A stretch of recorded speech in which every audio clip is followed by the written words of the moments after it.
is here once again. Mama ya shofo nyina kwaba shonko fambra atija jumedi esiwo Kumasi online TV. Nana ya sewa enimidi maboabo ansem bebra no a mede baba so mo se atija jumedi sabre baby biara wo hwe jumedi ye free bia no nyankopo ensure ye papa se ne denso no wajibre e baba hwensem pa no na ya sewa mede e baba so mo saso na mehwe ye papa se wonya subscribe to the channel a subscribe mami uwi adoma na edanche ne click so mam video biara e be publish bia no obenya notification e wo phone se na wa hwe loyal fans of atija jumedi monso nyankopo ensure munyina ye papa se abrani abre bia no mojebre e hwensem pa na ya sewa mede e be so mo mehwe ye papa wa subscribe to Kumasi online TV ewia na wa subscribe to Kumasi online GH so edi amami Kumasi online GH wo mangana ho nsensem nyina no benya wo holum social story eye entertainment so and politics nyamidi for the assembly akumienu bi be wo mu nso a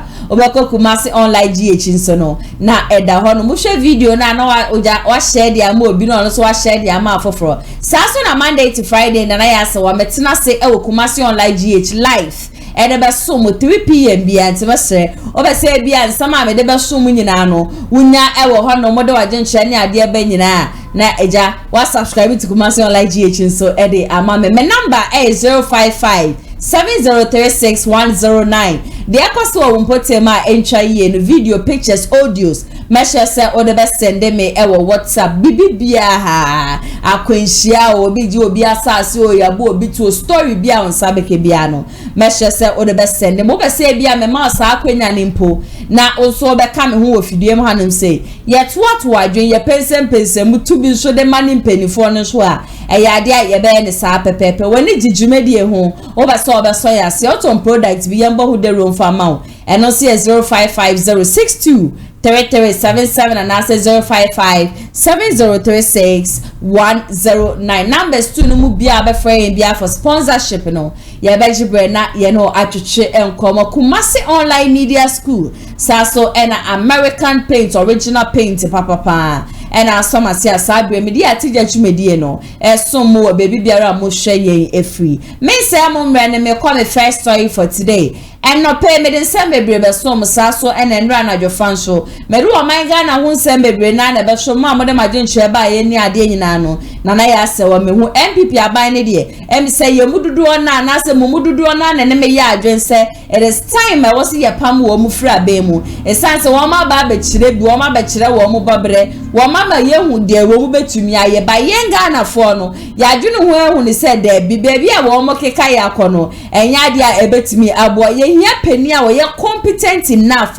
de ye famu e wo man mu o man ye nyankopon ma ye gold o ma ye bauxite o ma ye timber o ma ye cocoa ni ade nyina na so still ehia e na adokoro yen eye ni wo mpo so bibe kra bete se Ghana ye de car de Nigeria for poker gas me tenase na ma adwen ko ho no ho am say wo man Ghana at sometimes I am so proud to be a Ghanaian and then other days so I really regret say me ye Ghana ni but yakopon de me aba beto hanko ade de me so betumi aya ne say me so me man na empanifo a wo mu twasa wo mu nim say wo mechiachia no me na ya say wan fie da ha no ma be wo mu to pa de mfie aye de ahwe wo mu ye papa so de be ya wo mbehu ni say de wo se ne wo mu bu o man no eyade a Ghana fo ye ni enje ho yakoto aba efutu kaya me de be mo bia so ne se mesrem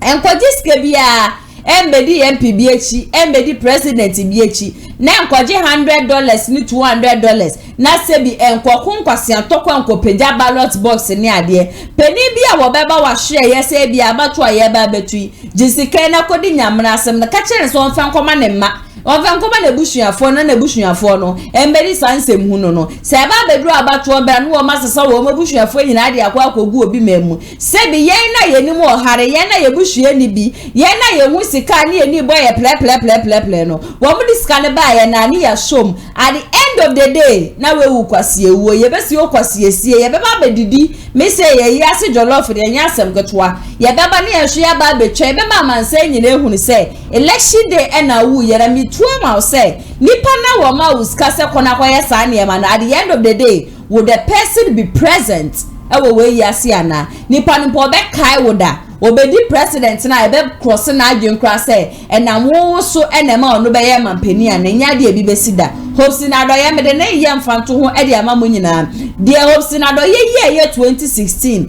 enna me na wo kase HOPESON adoye wo di court mo akoniaba. He did it in the name of NPP. He did it to stop people coming to vote for NDC or Edman and Adansie Kufuado any NPP government no nenso enne wo mo an wo ma se twa ho edena kwa kopiem wo court wo wo free party ni mu na obete wo mo toro. You see what is going on into the penny bi obeba wo nchen ebeba be ma osike bi se kona kwese ka che ne se onko back no first kano efe koma na busua wo so no nya nkwa a esefatawo embedi obi echi na wungu ya to abesu de mesre 7 December ukokromoti na na be kire sede wo man Ghana ye daachi ebe ye to aba na watu abapa ebe boa me wonso a wo hwe dwumedie no ade a ebe boa me first story for today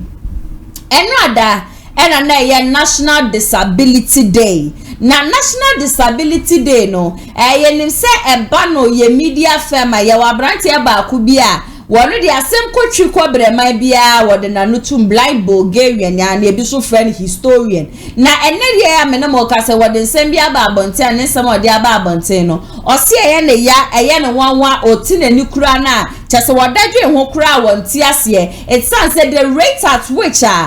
amanfo ni bi sha ase a wo mo fa respect bia e friend respect no wo mo fa ma wo na wo mo ye disability no it breaks his heart so much na bi ye na me se Bulgarian you should na say as a politics send ya bebe bia no na wo ka bibi na zisi ya baby a wo de ne na me shada ntia ase no se ya ne ukopie mu o man bi mu a enkrofo ase bi wo medi dem ni ade no ye ma wo mo that respect ye to me organize program ni ade e de ma wo mo na so we pie mu o man Ghana enna da kra na ye disability day no wo man timpo wo radio show da wo man ti wo TV show da womo tese program bia nkoso mpose o ye de hye womo anuonyam na nipa da seni no wo bia no hono ma ono ankasa be sori be bo ne ho se ono nani mfra na se bibi na mbom no etoda ya na ye nso hye na ya na eto womo wo de ye papa kufuo ye mfanto ho se ye former president kufuo yi ebre bi etwema no ye mampani wo mangana no china ne na hwe ye papa tese branch ye tintin gram a wo ba na obi ansa egu nechi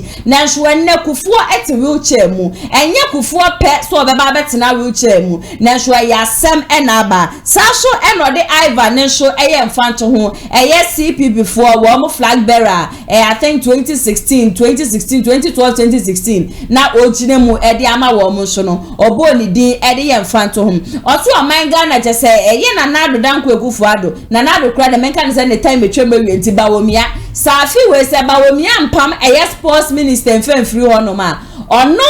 enya de ode ne kokromoti ebeto aba no ede ama BAWUMIA the sense that the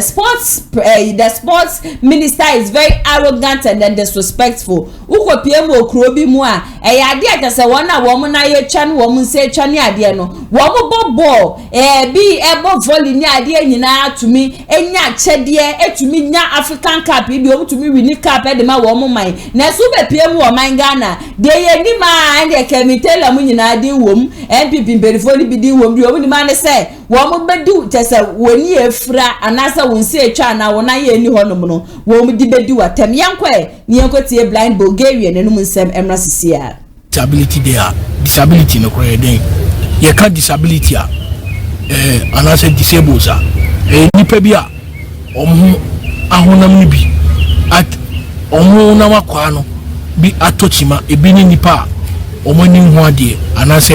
ayigbeni be ka se nku gbagba ana asantini be ka se oni friend omo aso esi ana omo aso ntiasem omo ye mu ana mo omo nan ebi ha omo ye bafan omo ntime nante kra ana ebi wo so a omo enye bafan bat omo kuta crutches yo a lot of disability be obi ha stammer and also disability because speech disorder and also disability ni abi no kra according to ebinim no and also form part of the disability community enti sa nipai ena oman na eyi dabi esi ha your friend the National Disability Day you do a de kai disability near the create awareness name enra na National Disability Day but I did like man te kura say bibi koso anase obi kura ana media no kura kan wan sem say ene National Disability Day na say na kamini say oman a serious country a green persons with disability and can National Disability Day and Caribbean I can oman state broadcaster no kura ebe bibi anase bia oman ebe organize conference bia ye de beka disability wansem sene be ye be prevent disability na nipa bebre enko disables oman enuanom any adofo video I'm not being emotional but you can say disability a new man nipa bi homo bia President Kufo ono pass at 715 so that mo e bema no jinani na so a disability law Ghana I friend at 715 the Disability Act but then President Kufo ti wo chim say can disability a ye nyema nkofo bi say nipa we no omonko eno mo be disable ena we eni befra eni fra no yaya ma e bia Bulgaria no monko omo obi ha no ho ade within the next minute obi negligence ana bibi betina to ama we nefra obi wa e ba fine within the next minute bibi betina to ama ne sorry obi wa no nya ba fine but obi accident o ye yenhwe obi say musician obonyoma ye na obi a feeling no I friend Livingston it is article ono ya mfa disability na wo a true lorry accident ena onya ni disability ye mfa obi say Ivo Kwabena Green Street obey CPP flag bearer 2016 and 2020 ono so ya mfa disability anwo 1997 eno kunya accident eno no so be disabled say can disability eni ho man kofo bi what you say enti uni obi nya asem obi ho a oni obi nya asem a instead of say obe attack issue no sanse nipa ne disable no omo di ne disable na okura oni afira na say nanu ya me wofa adie na Kevin Taylor onu say obe ye bi but me de ne boni a che no I forgiving him me hu say Frank Adane no mso yes anema no but they do it out of ignorance nti omo kwa de ye fanchom but say can disability a eni oman kofobi hwe nansen na mete say yes say disabled bi amputees bi omo ye amputee national team omo ko wini AFCON aba but it seems say the attention is so muhiano omunya na even the able team the so called able team no omo ye Ghana Blaster no omo no mo say omo ye able omo nine any omo nsa nyina gugugu no when was the last time am Blaster no e winning AFCON mo Blaster no when was the last time e winning AFCON me who say Blaster e winning AFCON that because 1982 near home so be catch me say omo je 4 times sir 4 times no mo ji na near home eti na mabeti but I have never experienced Ghana Blaster winning African Cup of Nations but nipa muso mo ye disable no omo no omo dream say omo nkokwan nkosesa de because eneno who ye disable it is not say obekwa akosesa de okwan eno no enhye like any guy either say obeko school ana obepe ensano dwuma bi aye ena birima fa to omo say ye de ebebobo enye Ghana anko ena ye disable sa omo bobo but other countries no even in Africa akra Angola efoti asem na make an you Angola omo amputee omo ko wini AFCON ye ma omo ina $10,000 SIC dime omo ye street e dia omo nko omo ti but it seems say Ghana no e ban disability issues ahemfo enam mo culture mo wicked African culture ewo ha titikura no so obi e disable ne mani manipem titikura no ye se obi eni frani a ontimi ni ye se ga tese mo culture no e so weird to the extent say mo ntafo kura mo kuom nso mo so ya na mo ka na ye culture ye good culture and I am magave for ma and I am magave for ma munim ya moye mumu culture no one catch am say papa culture is discriminating against persons with disability culture unta for kra ji say ukum eno e culture papa ana muma be ka give wasem what you say enunti eba eya na ema obi e disable na omofo say eye nome ena den ena some musicians be so omo afat omo say they will make persons with disability look bad nti nyumo omo bono na omo di nkofo onfel na omo kansem na omo nsem a ebema ena movies cry e organa akuma wood for ka kuma wood movies na omo ye niam movies a ebema disability and a person with disability ebe looking non-attractive no mo say niama mo kan sem fa asundwema what you say enti ama oman no en recognize nipa omo ye disabled no uba University of Ghana Accra University of Ghana your department be a friend of political science omo so omo start a discriminate against persons with disability very serious power na I don't know you better want to make it and me share that per time and treating as a topic near can say Ghana and you better no crash nipa me na nkorie no na you say amputee for yakoji afcon omo ba no they wanted an opportunity to see the president omo enya and omo ko hu president Mahama we there odimu o Ghana ni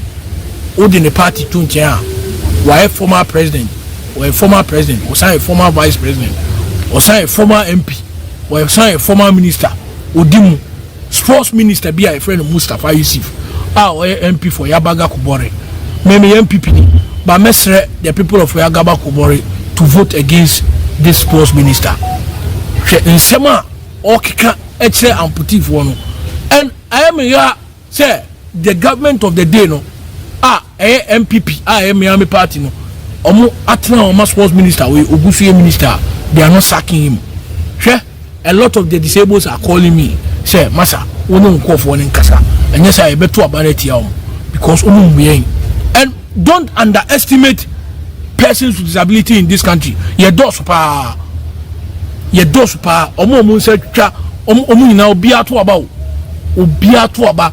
don't underestimate persons with disability in this country. It is our sports minister no onua de no mfere de a mon kantre no se onu ni ko jono pa se na busu mo bia anye disabled sports minister na onua de no so sports minister we o ye disgrace to Nana BAWUMIA government me pese I don't want to be me pese me sound I want to be very civil and decorum and yes anka wesa me yusu an Kenya sem kitwa because we cannot sit there for anybody who sports minister who braben wabo apart from politics now obey ya ye dey omani taxpayers in the twa okano cheme obra wabo Ghana no for you to disrespect person now in America na UK na yesuesu omo no do you think say omo sa niam we bi no mo ye ya ko mo man ni be ko omanim Ghana will never Ghana enko nanim da oman we obi ka cho say be ya enye nyankopon ne mo man ni ye o ena nye bonsam mo attitude amuwo hwe obi ye disable a enye sa nipa ne ntro mo no se obi disable forever ena una wusu uklemu se we ebo no you don't know what will happen in the next minute now obi about ten amputee voy blaster for cry omo nkodi afuna omo ko afuna afuna omo ko group stage pen omo duno hwesika e de mo na amputee voy omo ko no a Ghana no mo represent you and so Jesse even plain cry omo de betu akokora na ya asem Jesse cry kantamanto and omo koto Jesse o man obi am more attention no ma ba who say sports minister we who say be di omo fe masa sports minister we mun kasanche no me say sports minister we o man sakina abatu ye na ebe fire wadwi ye be say sisa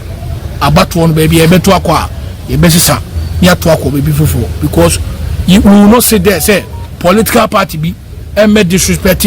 disabled na political because who NDC a yen kan krenchire mu NDC for your madia they respect persons with disability enti efo me kan krenchire NDC uni say omo your manifesto omo printing a braille omo ye be braille copy e de masabi nipa omu hu ade amomu so timi kan. But NPP has never done that before. NPP, they have never done that before. Na NPP for anasa abanwe etisui and come persons with disability a sports minister we come sakene da sports minister we are omunipa omuade in on kakasapa nano ya we sports minister me unim sports minister we are we legacy papa ben awudije o man Isaac Esiama onu ekuafo anu die no JCR president Isaac Kwame Esiama na sia no lusun primaries MP for Atwampo no why MP between 2004 2008 2012 2016 2020 na sia no lusun primaries on ko parliament bi obe sports minister no ye na enim legacy odija ayo anya evo there enkemewi anya kura no obe sports complexes all the regions ema ehui Nilam Tevanapoy obe sports minister ye na ehui ni legacy oni kosi yanteji be kontokwa eno so ye legacy onu so dija honorable Ahmed Mustafa ye hui ni oni so ye every free ankra ye na enim odi sika gu play mu eko Brazil onu so ni legacy odi beja o man no Malam Isanu mina iti mensanu mina be sports minister na o Mustafa Yusuf o sports minister una we MP for Yabaga Kubore no unu legacy papa ben audija legacy audija ni say you are disrespectful. We are the most disrespectful minister in this Akufo-Addo BAWUMIA regime. You are the most disrespectful minister in this Akufo-Addo BAWUMIA regime. Minister who did disables at them. Minister who mwadi. Minister who timinka kasapra. And no legacy also they call. Now we a minister na sa legacy we na legacy na obrabe na obeboy. Who national service secretariat. Sa obrawe ya na obo disables eba ho no mu be ye we are the way who approach you is massa Mustafa Yusuf, you're very careful because areas in the Seunya, yes, you don't know what will happen to you. Now, Missum Brebreo, Menkase who are Fameko, and then Omoye disabled, Omoya amputees, and a woman Oka in some way. Now, Bulgarian, and Yaquacotian and Sem Aban Black Bulgarians, so my Ghana dear. People with disabilities no penifo no entini womani enfen ko hwe wo even though e die or sank ye celebrate you o ye ma mo feel special mpo no enya dia ye ma wo ye sa sports minister de do de aba ba wo mu Ghana Blasters de ye mo kwa na wo ma sesa ye kente ne ade ne de ama wo Ghana sika no wo di wo mo kwa ne de silver spoon mpo no wo mo nji mpo mfamba wo mo nje carpet da e no say wo mo nje enfie bi etweba wo no blind Bulgaria no na ye wo no ntini se NPP amanyoko flag bearer Dr. Mahamadou BAWUMIA be se coming December 7th wana wo mo so wo medi dem no wo mo kokromati to oba dem awode a and you do the rightful thing near me sefata no wo yan kwa dia wo meto oba dia ma ba se de NPP government mo dia mo ba anya hwe no wo abo NDC abaso se wo Mahamate so no they were really appreciating them na wo mo feel welcome but NPP ba ye de ye yi wo mama ntino flag bearer wo bibi ya we de mesere se wo ba ne ntem na ja blind Bulgarian nso no na koma atoni yem ni frenia nana ya nkama no koyimika ebusia ma mento amensam no so fama mwe no china ko ya me kasa me so ma betena video ma no say na time I can never do that mento amensam no so edi amamo ne de Alan Kojo chairman say me betena video ma no say ka chairman say coming December 7th me ya campaign be ye no kre o my Ghana ya to aba MPP ya to aba NDC 32 years minu mienu ye di ho dance ye say baby a wo man na ekono ensem fata e wo se atwumi se science no kakra yes science no independent candidate so far e wo gusu agine ma wa magana fo nyina assurance ne say oba Alan Kojo chairman tinti ye say NPP na NDC ya bra wo mo dia anka ye nhwai ne fo ye kokomoti nto aba ne fema Alan me hukufuo e wa Alan mu saso na honorable Kennedy ohine Japan so no me hu no Alan Kojo chairman team mu Alan obo no homoden o my NPP amayoko nkura ne ma papa wo mo ye dodo na Alan Kojo chairman team policies a lot of policies so we dey ban so na busua ahodin wom vim wom temesre Ghana for si yesi ye pensesan de ne ye fa 4 years Alan na ye fa ye ni nhwa de ye nhwe de ono so ba obetimi aye e de amaye Nyamiadom Alan Kojo chairman team movement for change woma launch transformational change na woma transformational changing change bia I say one more there no nya manifesto one more there na koye plan as one more plan wo man Ghana no so we need election da ye ne betene kunwa no so 7 January 2025 echo 7 December 2029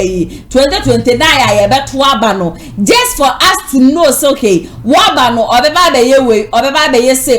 ye say na etimi aboa Ghana for na no na Alan Kojo chairman e say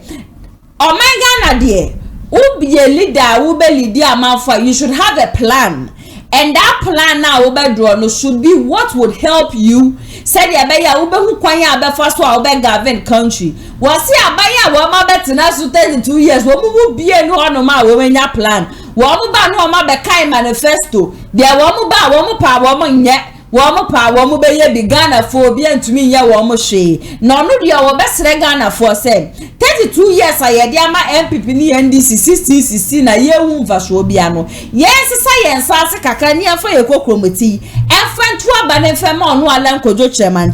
na se wono ne ba ebusua we trust him. We will see a lot of things be koye e de ama ye. We see a do election time say na NPP o NDC o de o aban mu bia no. E ya aban ni sika no wo do wo nsa bom. No mo de aye campaign. At the end of the day, so we so be nkunimo na wa bro man Ghana ka but we no independent candidate wonya wa ban sike bia nka so wo de ba be campaign ani ade na me no mi enu be di ho Adansie so say NPP amanyoko no wo ma broka de egu ho no ma nya asem ketewa o se ye to aba ne de ma no na wono ne ba we are going to see a better Ghana. Nye Ghana bia sa keke o e better Ghana bibia no ebetimi akokoso wano e de ama yenko eni ogote Alan Kojo chairman so emra sisia 67 years after the shackles of colonial domination was dismantled, Ghana, our beloved country,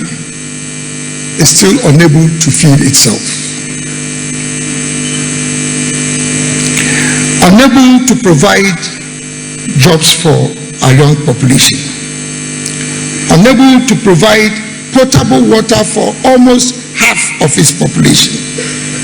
Unable to keep our lights on. Unable to provide decent housing for the majority of its people. And I could go on and on and on. We have been compelled for the 17th time to seek a bailout from the International Monetary Fund. Although we pride ourselves as one of the leading producers of gold in the world. Ladies and gentlemen,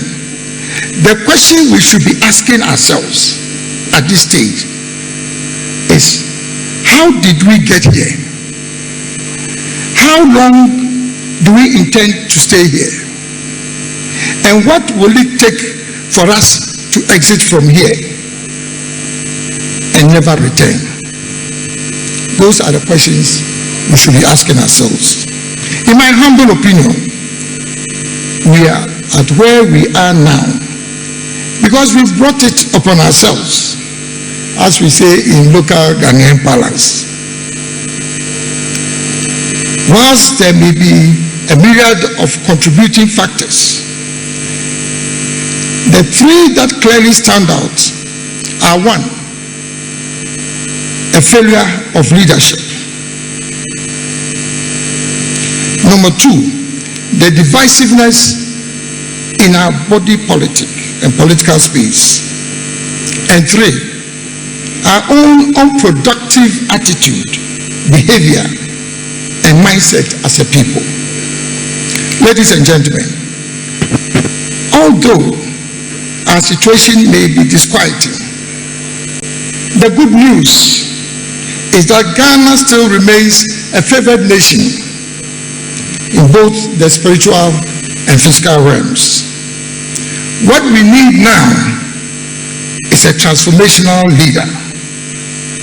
a paradigm shift in our governance system, as well as a mindset change amongst Ghanaians. We have an opportunity in the general elections in December this year to cross that bridge and move Ghana into a new era of peace and prosperity by electing me as the first independent candidate to become the President of the Republic of Ghana.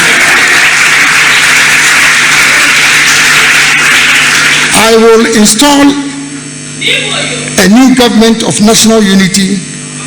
that will mobilize the collective strengths and talents of all Ghanaians and not only a privileged few, irrespective of ethnic, political, or religious affiliation. Ladies and gentlemen, both the NDC and NPP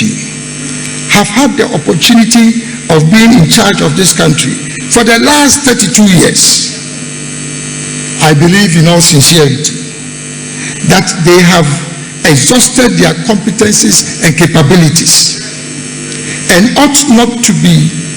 restored or retained in power, considering the fact that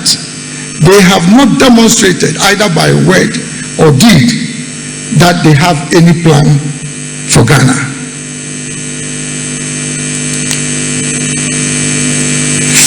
5 months to a general election, we are still waiting for the manifestos of our two leading parties. Between the two leading parties, they have, over the 3 decades that they have been in power, resorted to extensive borrowing to finance their manifesto promises. The culture of unrestrained borrowing is what has landed us into the ditch in which we find ourselves. A significant component of the loans that have been acquired have gone into financing consumption, the repayment of existing loans, and investments in social services that typically do not generate any economic returns in the immediate short to medium term,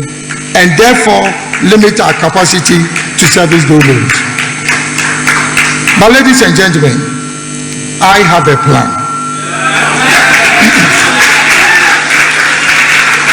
I have a plan, the great transformational plan, which will build an enterprise economy in Ghana, focusing on private enterprise, innovation, and the unleashing of the entrepreneurial spirit of the people of Ghana. This is what will take Ghana forward to occupy its rightful place in the Committee of Nations as the Black Star of Africa, the Shining Star of Africa, and the first country south of the Sahara to become independent. Distinguished ladies and gentlemen,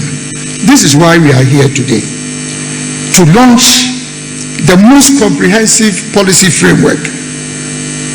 the GTP, that will move Ghana from instability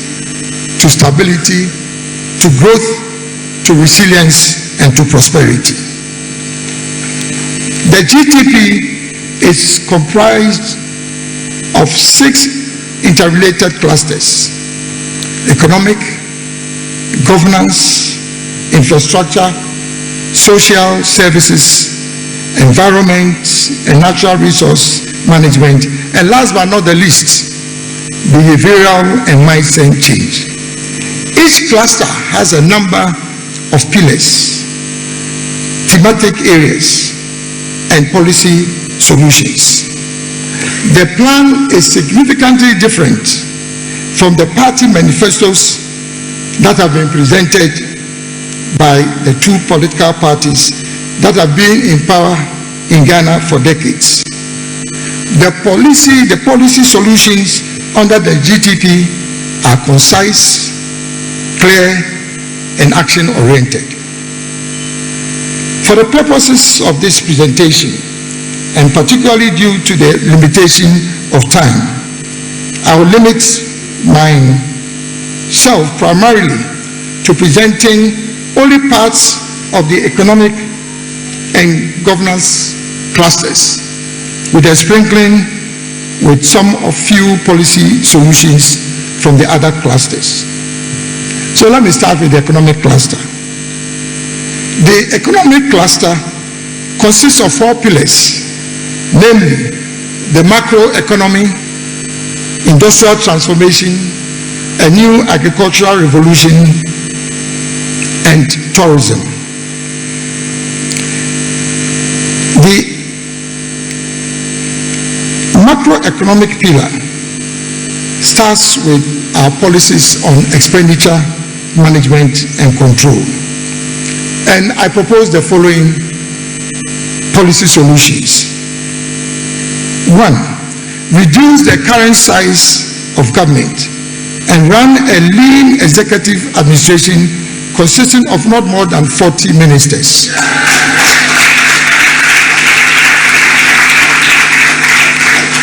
Eliminate sole sourcing in public procurement and contracting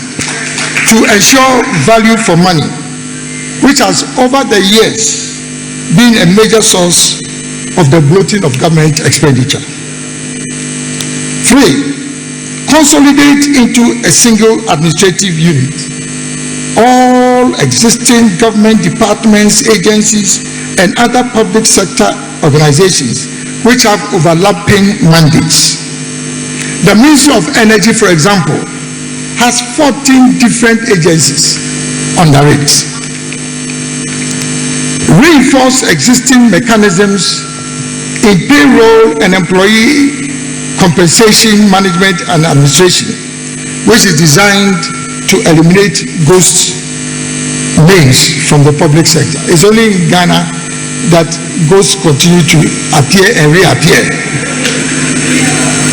Reduce government financing of infrastructure projects by at least 60%. Reduce government spending and financing on infrastructure projects by at least 60%. And in place, introduce innovative private sector financing of infrastructure using models such as build, operate and transfer (BOT), build, own and operate (BOO), EPC with financing, EPC with suppliers credits. Undertake a comprehensive review of the entire structure of government spending and public expenditure with a view to reducing the national public expenditure ratio to gross domestic product. That is the ratio of public expenditure to GDP, to a target not exceeding 10% over a period of 5 years. On revenue optimization, undertake a complete reform of the tax structure in Ghana with a view to optimizing revenue from the mobilization of direct taxes rather than indirect taxes through the import duties, taxes and levies, particularly at the ports. And this is what prevails in many of the matured economies. They focus more on direct taxes than indirect taxes. And we are going to change that system in Ghana. 3, enforce existing regulations linking access to essential public services to the payment of taxes. If you don't pay your tax, you will not have access to essential government services. 4, conduct a comprehensive financial and technical audit of port operations to identify and block revenue leakages at the ports, including but not limited to mechanisms to address trade misinvoicing and transfer pricing. Enhance the collection of rent tax, property tax, capital gains tax, investment income tax, and sin taxes. Review existing rates for road tolls and expand the application across various road networks. Establish a free port enclave at the Tema port to enhance vessel traffic and transshipment in Ghana, which will bring in additional revenue from port services. Conduct an extensive review of the operations of SOEs, state-owned enterprises, with a view to enhancing their contribution to government revenue. Enhance the application of technology, including artificial intelligence and blockchain technology in revenue mobilization, and equip revenue collection agencies with relevant tools and facilities. And last but not the least, conduct a comprehensive review of the management and administration of the Ghana Revenue Authority with a view to enhancing the efficiency and effectiveness in tax administration and revenue mobilization. The above policy measures are designed to increase the ratio of tax revenue to GDP from the current 14% to 20%. Transformational plan. And Alan Kwejo chairman saying Edia Tuja Edia Maye was one of the Waba. And if you are work of ministers by 1,020, the NPP abino, one more year already Waba 1 year, sir, and our Banshua. One hour the mama one may be a minister for food and agriculture, minister for way, minister for way. No 1 year the son and crop from Kwa Obiedia Tumudia Mobia. We are gone and in Kwa dear. Alan Koyo chairman say Nyankopon show. My biggest problem is say and some dear war kebi. And some walking in anu and some nyansa woman Tony Pakuma swa. What's nasty day now dream one say, hey, send your Alan see for any baby I walk a quadia. May a very sure say Alan ba will bet to me about the Ghana for. But Ghana for so ye the NPP amanyokuno and NDC amanyokone did ye trimu to the stand say. Wobia ka bibia wo krom hanum say ya yente no me say NPP for one about 16 years NDC about 16 years ebusua mu de mu am nka no kra baby a wo man na ekona ya mufe baby a wo man no keka kon mu de mu am mpem nka no kra oh nana ya ase we ye no kra baby o man na ekona ye fe wo de kire wo comment section na sama me na me hu because the rate at which even the prices of things me say enne se wo krom na wo ko bisa bibibo na wanto na akase me kofia koveska ni bia ka ho aba that day na ebusua enya de chi yo that day na abekoni yatum because the dollar no egusua ekosho ye hia peni bia tesese ne ala no so wo ne de ne ye plan no manifesto ye sha ase manifesto ebusua enya na asem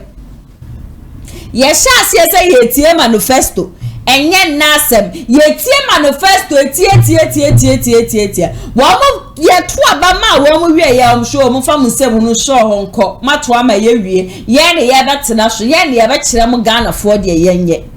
We need leaders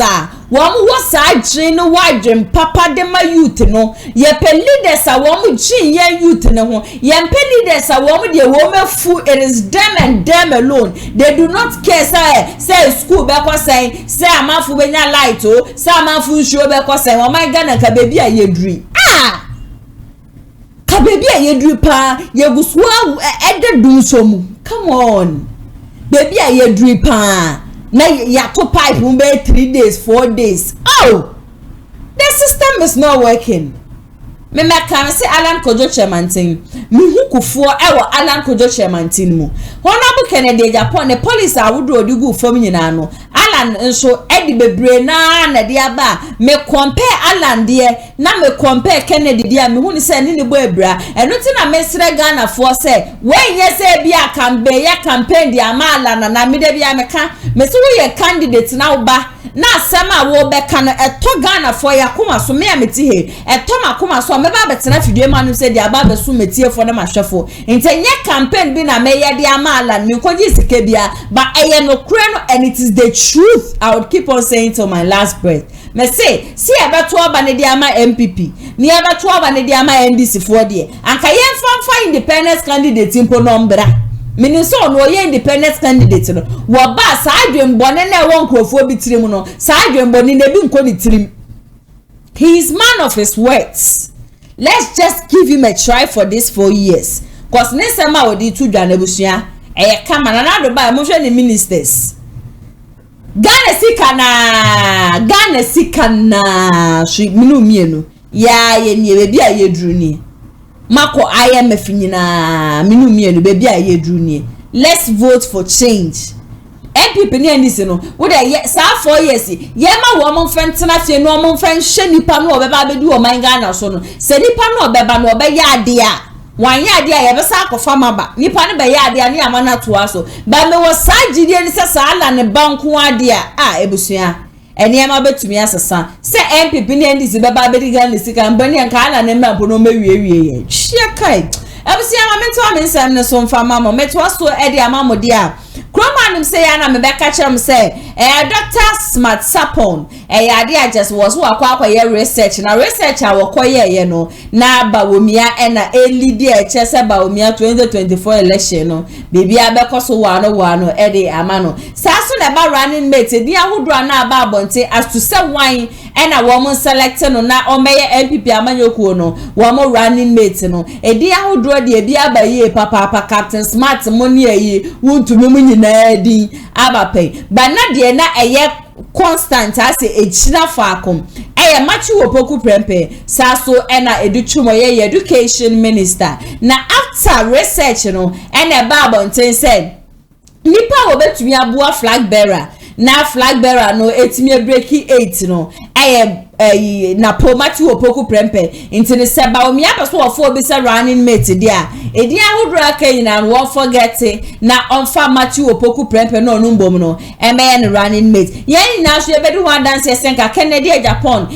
wo be ka BAWUMIA ho wo maye campaign na Ghana fo nyina ehunu so se Kennedy ne BAWUMIA somdwe wo mu ntem bibia enu wo mu ntem no de aka wo NPP party ni mu a wo mo be ya ne se wo mu be running mate na sasho na se ne niema so ekeka kono ebusua some years ago na nadoda ko egufo alu okoyi ne running mate in August enya de eboaye banana ya se wanti ya mensaka ne se June busumi ya ende ni ya mu ena BAWUMIA eba be bonipa onu ankasa mu no wo pese sa nipa no ebe ye ne running mate ne tumi bua won se BAWUMIA na ankasa mu no wa ko 16 regions ni nyina na running mate bia enka wa kokasa ko kansempa wo bo be se bo hye wa hye bo bebre but he still needs someone sanan no BAWUMIA no eni hono ma that person will stand in minim say ye won krofo bebre hono ma eba na machi opoku prempa some are rooting for him once others so no wo ko ne nim na ebi so twene san say there be ye tumi ma wo be ye running mate e wo krom hanim say akwa remember say Captain Smart kra ba bonten be ka say BAWUMIA fa na posa running mate ma BAWUMIA nkofa wo bi a obe poison no. At the end of the day, I was like, you know, I'm so much as say BAWUMIA bona podium or poison and I said the agenda and everything that is going on. MC NPP party romu ejuma ye papa na Professor Smart Sapon ordinate or this survey babontin there womu ye kwanya womu fa so womu hu ye any dear man the dan ye di kire womu say so womu fa matu opoku prempe say wono eneme BAWUMIA running mate ade ebetimi aboa no cheche sansen wenyina mu one oman hene ene the panel members ene tuhwe nkomo yenkwe yenkotie we nsomra sisia ko presidential de wie ya na wo so musensin ko bia finally Iraq ne de Japan akoka Dr. BAWUMIA ne campaign team ho isan se ebrewom a wono atena se assess ne ho ni panyefo di nkobo ene waba forward enti no the delay na wo mu a by 79% and I catch Dr. Sapon penny survey no ni nkobo ne ye die no eso mu se delay no emo Dr. BAWUMIA ewo muso no aka satisma oye adwuma no ba so nya a running mate onu so no ewo the energy awu kitabie so betumi adu ba so mesimi na mo fom saa genti akwa ho akodu ba bia me kwa kodi me kono John Dramani mama ana Dr. BAWUMIA omo fo ni no nti running mate mo dey any o man say say you running mate kwa say you running mate effect. When you say file papers as presidential aspirant or presidential candidate, when you run later, Any complete. Any complete easy will turn it down. Why? Because the running mate is a potential president. So, the issue of running in the wisdom of the framers of the constitution, look at what happened to us in 2012. If vice president there would have been a gap in Ghana's governance at the time. Okay, I consider boss. You're in common, but Nipa, what would the crack on a man or the king can nipple or the crack of a course I should make a sample. Okay, Professor Smart, Sapo, meaning in between common. And Professor about oh,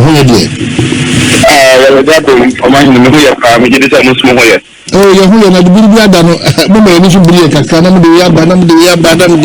Yanon Comuna. You be in I don't say no one can say. Now, they be kind, and again, a push you my OSR to be said you may. No, early June and after late May, and opening Bakua or NPP Movenpick, Anatomy, June, yes, immediately,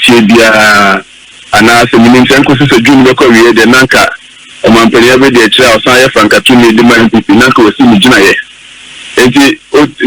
are not in Diabana, and if you are to see me, Pise,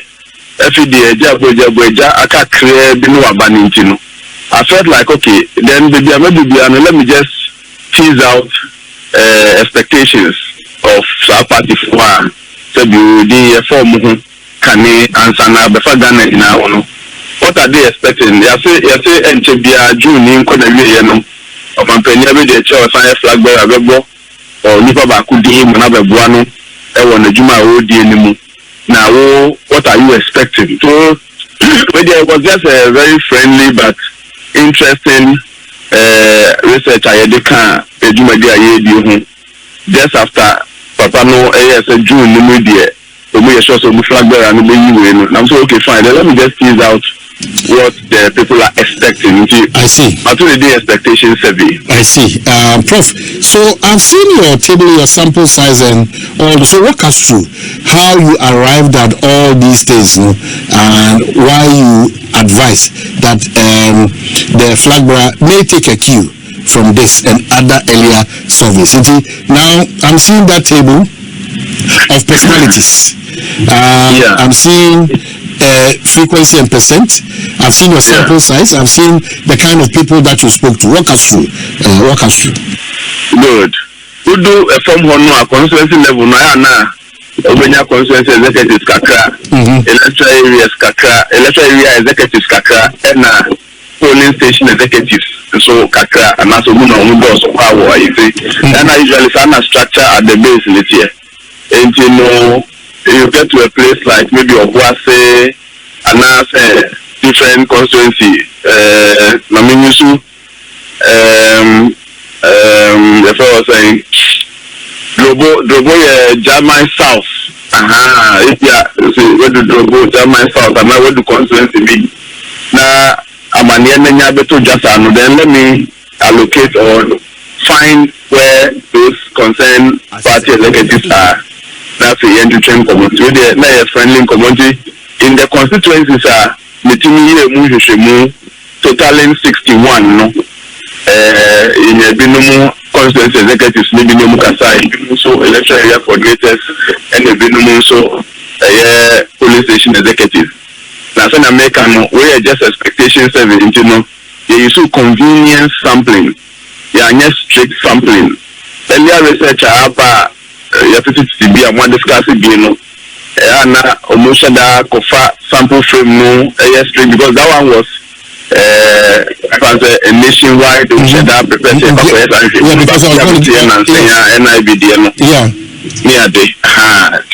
when we adapted the convenience sampling, executive GTP who saw your executive are all willing to share with us your expectations. We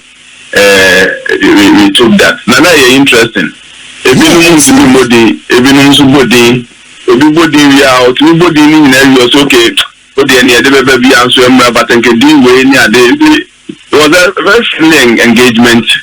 and Kikabu Mua and say about Hong. I see. When you come to the table 2, expectation of party people, maybe that's where the interest is, because Akwasi Ajimaiwa Abuna Pukiawa, we've been having this conversation after the NIB report, and you are pointing to certain similarities. So the expected partner here, Matthew Opoku Prempe Napo, frequency 1,273, and the percentage is 35.6%. Right. Dr. Yawaduchu, 517, 14.5%. Dr. Henry Kokofu, 372, 10.4%.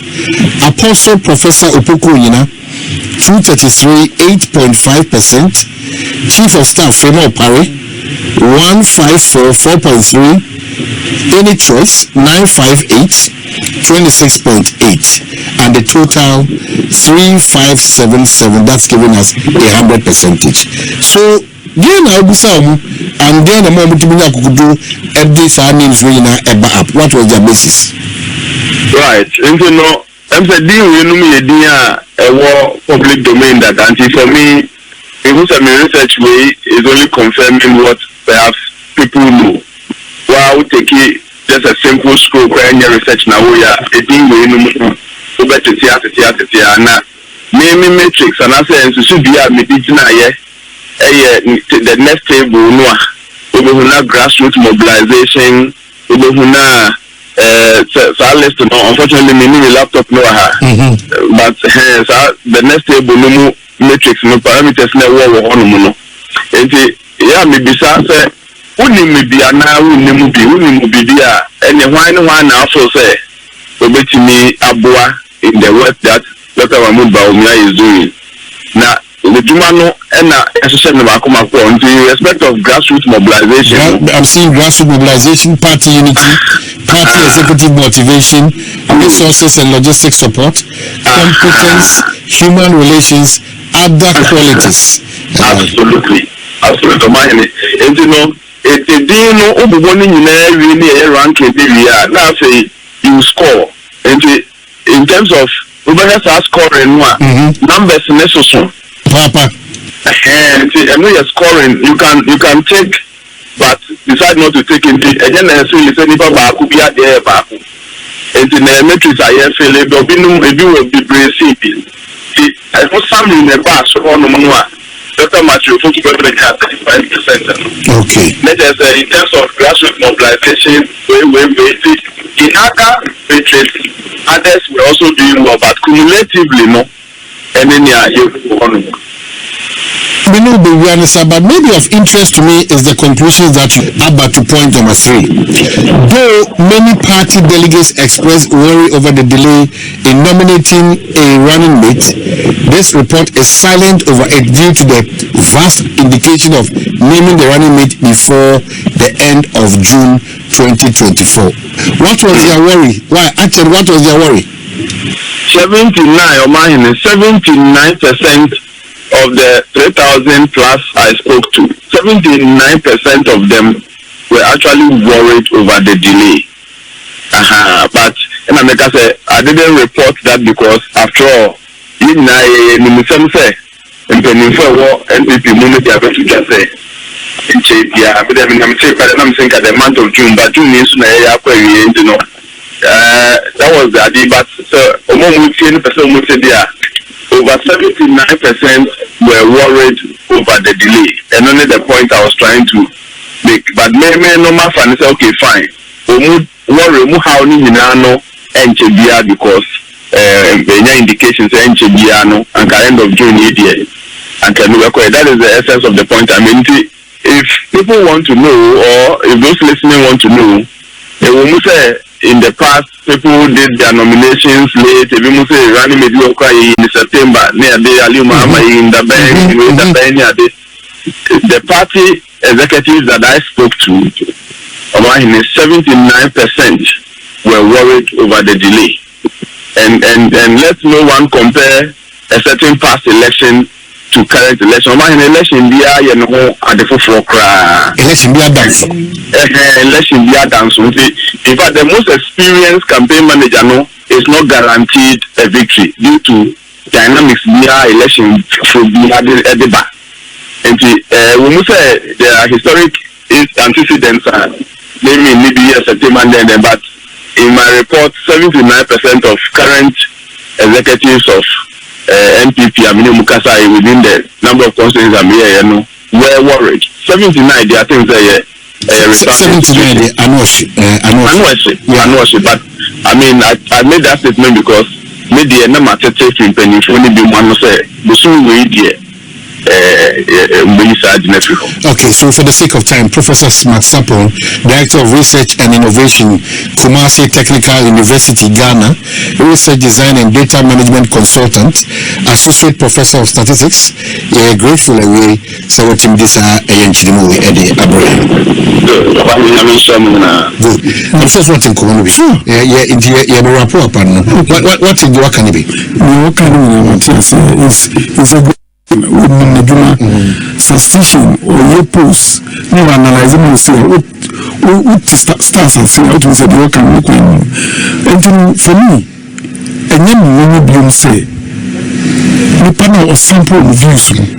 the Bruno Casse, the Mofa, Dr. Matupoko Pempemapo,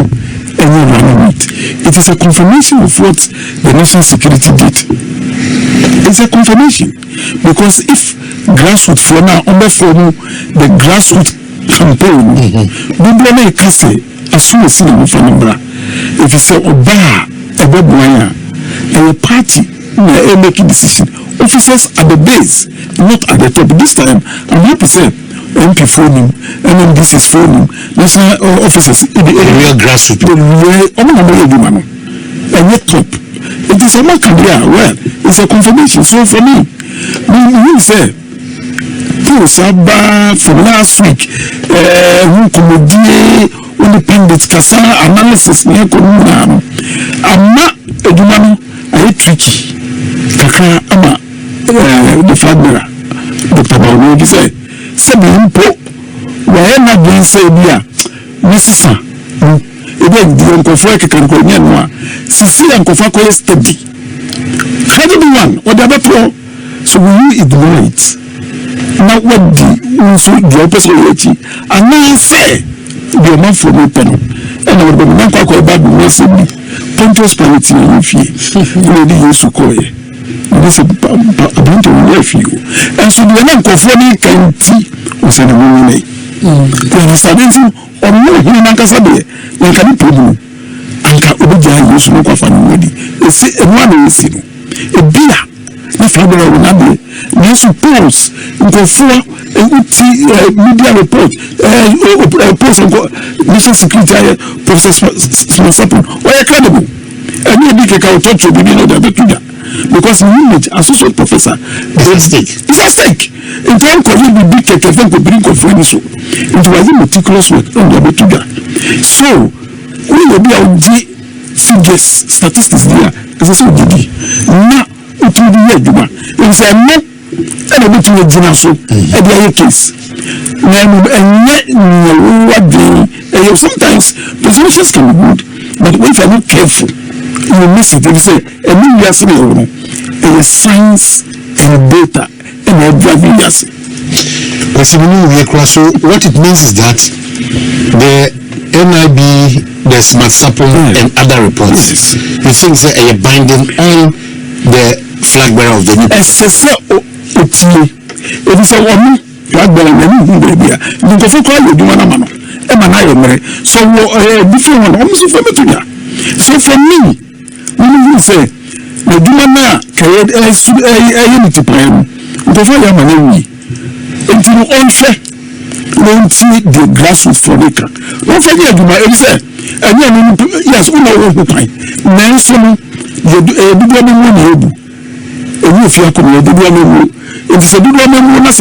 Party from say, as soon as Dr. Napoleon open, I don't know Fanima. Dr. Napoleon, I don't know Fanima. Oman, what they said, you do the other can. Oman, Usha, Dr. Sapon conclusion number 2 or say we must say delegate party delegates no and I decided out of Nipa and Penny and Sana when you didn't come on the broso no or say Dr. BAWUMIA ewo akunya ni to me say obey candidate or ye acceptable even omo party for no ebegina too into the one so I can be ha kakra I can be because delegate can be omo pe obebi sasa the delegate aka so omo pe no so wo de ni begina abonti yi ni fi delegate in term de ni begina Ghana for ni ma Ghana 4% ni pa no ana na ebon election na obi beka se won ko election na won fa resources logistics and twenty at a point here who didn't see the report say one member of parliament of Eastern region so no to me 1 million per constituency of the Bayer campaign here it's the best choice I was Dr. BAWUMIA efano obia elobe it's about resources and we shall nyama wo hanoma was say grassroots mobilization the candidate I was say Dr. BAWUMIA farmers the running mate no I was so you be to me amboa no mobilize ya see what no matters monte so akoye campaign it's when your qualities bia I was say nipa no enya ansa ni dia babonten o ma no bi beka se by now June wie ekwa wie ye o ene eye ne de to so adwene 24th it by now no wo be si o naka we na ka idini kra babonten reconciliation bi we baby kra wo so mo yesan say idini ba wo ye den ya bitterness bi e be bo baby naka by now o ma to adwene o ma di sanko mo ni na masumdua ba se de o mo ko eye presidential de wie ya na wo so mo sasin konwa finally Iraq ni de Japan akoka eye Dr. BAWUMIA campaign team ho it's say ebrewom awo no atena se assess ne ho ni panyifo di nkobo and waba forward into the delay na wo mu a be 79% and I catch Dr. Sapon penny survey no ni nkobo no ye die no eso wo say e delay no emo Dr. BAWUMIA ewo mo so no aka saties ma o ye adwuma no but so nya a running meter o mo so no e wo the energy awu kitabie so betumi adu ba bisi mesimin na mo fom saa genchi akwan ho akodu baby amekwa kodi me komo John Dramani mama ana Dr. BAWUMIA omo fo ni no ti wani me di any man say say you can run it class say you run it in fact when you say uko file papers as presidential aspirant to be a candidate when you run it any complete easy will turn it down why because the running mate is a potential president. So, the issue of running in the wisdom of the famous of the constitution, look at what happened to us in 2012. If vice president there would have been a gap in Ghana's governance. Professor Smart Sapon our this survey about Bontin Chelsea Machu Opogu Prempe and a rightful candidate Edema BAWUMIA nti BAWUMIA wo per running mate amafodi a ombodi abai na wombo nyina ntungu na on channel na energy emfenko na poho no enebusia yakwa akotie ne nsem abasasho na oman hene so the panel members so no wo mu di bi eka ho but so far in the history of Ghana as a many free year it is only BAWUMIA time a wo ba select obi se ni panel man running mate and a ho nsem aba be ye bobuja wo social media issue eto de bia running mate no kwa ne ye ni BAWUMIA kra na nado kwa akofa no obi akra nheda enimu yehu ya ne so akwa akofa waba but onkwa wo de no ase from January ya kan wasema initially or so be selecting April and a backfire no de be share May and a May so backfire na afi odi abehye June ade so aka July August September October November December aka 6 months ni akwa akoto mo from friends class aka be 5 months but 5 months and some few days be na yakwa akoto aba nti say when to me enyi ntem na nipa no like timemufo ehun so okay nipa ya wakwa akoyi no nipa nim no otise na ukoso to sheda ebiswa na BAWUMIA wonya running mate bia ebi ala wono ankasa no epese bia ono nko anu etumi bo edwuma ba ya kayesi nko utumi minye edwuma no uko file cry isi baby say why not running mate if you don't have a running mate means you are not competent enough for that position at the end of the day ni yanka say bibi nsi yanu sisumi na so se oda na wan swali sisi ya na who is going to take over? Yenshe Yatamos Day. Sankatamos Day see ye and Ankadia only vice president and Mahama. Ankasabre. Kawai never take you over. Maybe a chief justice never take you over. But all thanks to God, say no all running mate. So the running no all vice president and Mahama. So Mahama had to step in and a running mate and so no. Who fan who for will be our competent enough. Will be a said your name Kasa. Will be our dagana for Kumaso. Will be a one major number when he must because one Kasani Pamunano. Uyeshi. Into for Bushwan, we she the end no we say she square. Ghana for ye libra ye tuma moni mienu na said yes say ne for tebusia hana mbema mkwana sama medeba somono. Midi ni nyina no ebesime number is 0557036109. The akos wa wompotema entwa ye bia na mehwe say wo de beba be dan me sa so na woni jijuma di won so obeso nya so to product bi yamba hu de ro mfama we bie campaign we be say bia ye ba ne ye betwa dia wo ye nyina no ne de batu ye kasafoni ye ni e de ma wa bacho ye ni nyina bi e wo hanum say freyen I was 0550623377 and 0557036109 numbers 2 no for sponsorship biano ye beje na ye no atwetwe enkomo sa so na open central school pon wa church for no do wa bo chere dia sabre me kanfu Kumasi online media school ede ama 100% practicals 3-month course pe courses ahodo ni be newscasting say ye tree say ye bro for camera handling journalism graphic design TV and radio presentation video and audio editing DJ and MCRs drone shot any TV and radio production ni nyina no obe course ba kwa 3 months obe course miensa 3 months obe course mienu 3 months de wo sha woni je ho no eno na wo ba ye do air for sanctity ye sports presentation ni ade nyina no ye chire bi e wa hanum say me pacha forms abeba be fanom 100 Ghana cedis benya friends of Kumasi online TV ye che akwasi e Kumasi Asqua ye ni TI Amas na edi hwenim hane de ye nje qualification bia se we JHS se unko school da so we SHS de hian se wo pepa no wasi YDP se adwuma no obese wo ye wo ba chechefo e wa ha wo mo do e wa aboche so a wo mo do be fa santete ye panimu wo de for any enquiries friend no 0550623377 and 0557036109 wo ye wedding wo ye birthday wo ye engagement wo ye year wo bia wo shop ano wo ye naming ceremony wo ye sorry mo ye sorry mo ye program bia mo ye kuo mo nso mo koye donation any ade mo ye school for mo ye speech and prize giving day any SLC week celebration there kan ho nyina no obetime atonsa efre Kumasi online TV ebeba na yala betwa program no e dia ma ye be streaming live on Facebook and also on YouTube e dia ma other social media platform ne su nyina no e ya dia ye be streaming dia ma ye 16 regions baby biara abetonsa afre yen bia no ye beba ni aba be di djuma no e dia ma kama friend no 0550623377 now ni ye entwetwe enkomo we a painter and I'm saying I'm out for a shutdown to some fefre we sans wo mu complaini e won say won sanu adwuma efe so the type of paint I will use shinte no sisi anamafo mpe wanim kura hu bra ai bra wa na make free we me se bra secret bi wo honom na me kasa secret no mfe mo secret no eno ada that TV show American paint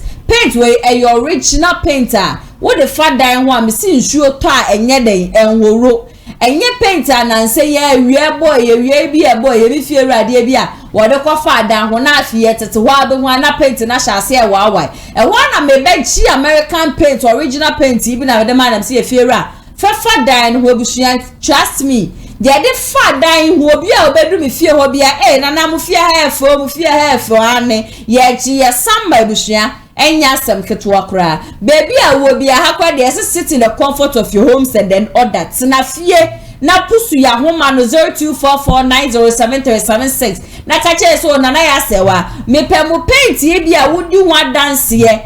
ye de bebrewo ye de ba wo de fa dan ho wan kasa we nye first coat wo say ye wo first coat na so na ye hu wo no ni asama the second coat ye hu wo no ni ama de bi we the fa so ba kuna na kala na pai kala bie ni hono ma ye ni bi wo ya so ye wo de wo tom paint wo ba sa oba na obetu ni bebre na akoton amisi pusia homa ne keke unya frɛ ye na consider it done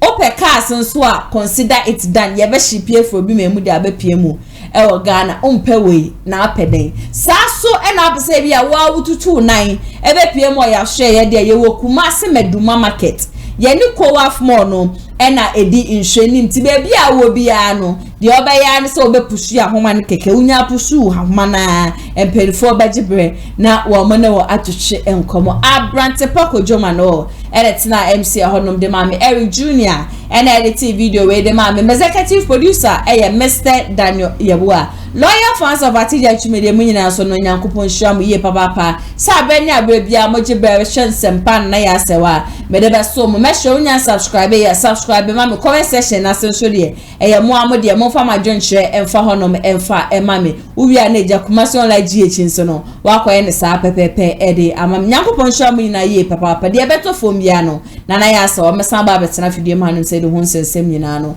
aba be som till then stay safe ye besan so edi ehia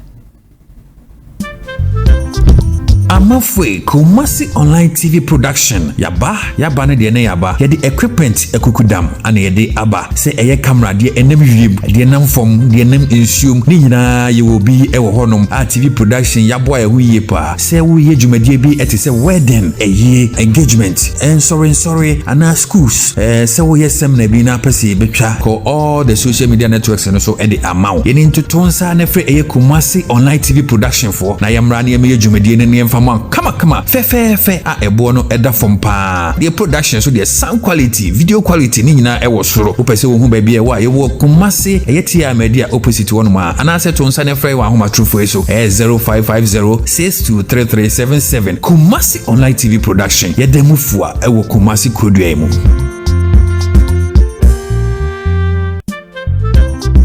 Amafwe Kumasi Online TV Production